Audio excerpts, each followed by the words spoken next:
I'm Jim Schmidt. I'm going to show you how to mark the tone holes on a tenor saxophone cone. Right here is a black line. I don't know if you can see it, but this is where the cone is welded together. This is a template that I've created in AutoCAD. Shows all the tone hole locations on a tenor saxophone cone.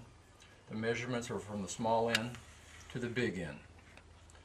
Okay, we're going to start by taping this paper directly to the cone.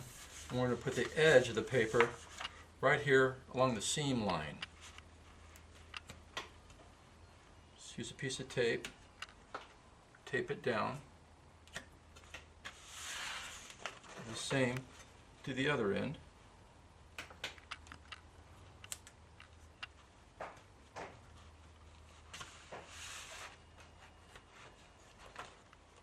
In the middle. Then roll the paper around the cone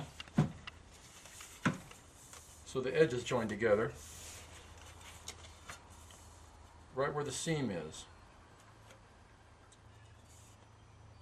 Tape it down again.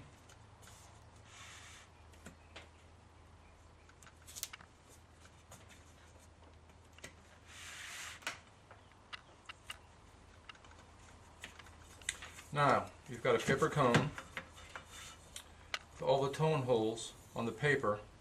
We're going to transfer these marks onto the cone. Okay, we have our template attached to the brass cone. You can see these black lines.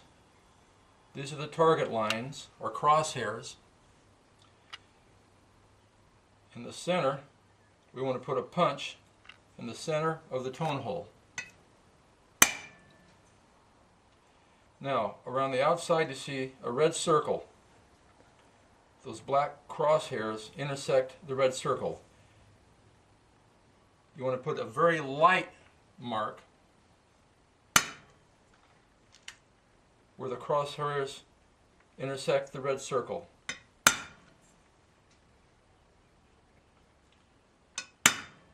Very lightly.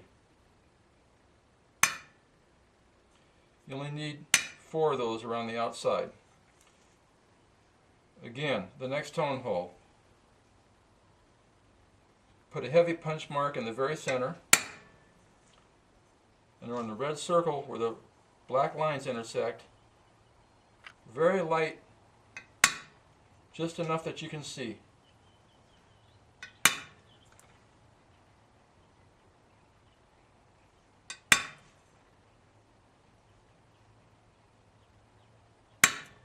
This is just for the prototype. Okay, now we have all our punch marks transferred onto the horn through the template. I'm going to use a Sharpie pen, just like I used to draw the seam line. And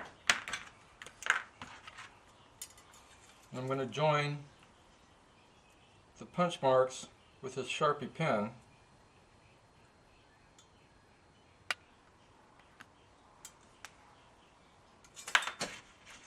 Then use a flexible tape measure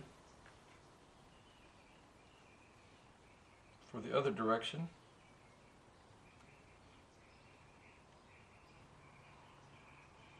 Okay, now you can see we've got a crosshair, and this marks where the tone hole is going to be located.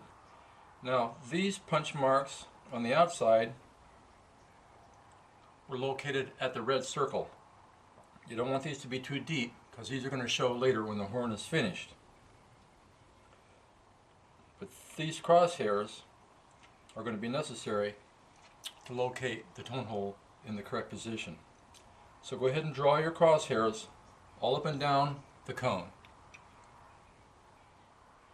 Now I've drawn all my target crosshairs on the cone.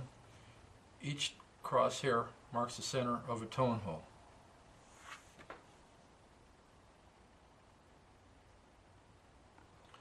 Alright, here's a cone with the tone holes finished. These tone holes were soldered. They could be drawn. Either way, it doesn't matter. If they're soldered, the wall thickness has to be the same wall thickness as the cone. Now this is a compass with a cutting blade. I'm going to use a compass to cut out the red circle, just on the red circle.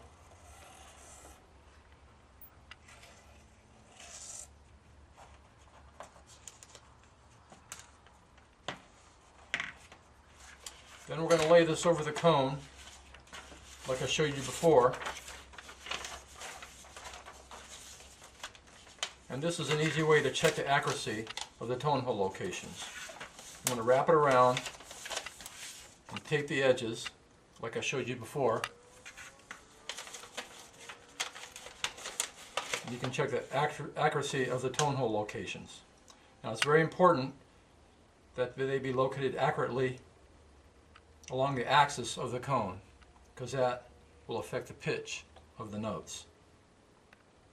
After the tone holes are soldered, you can still see the punch marks, and these will help you check the alignment of the tone holes. I've demonstrated the technique I use to locate the tone holes. You can use your own technique, but I found this to work well when building one-off prototype horns.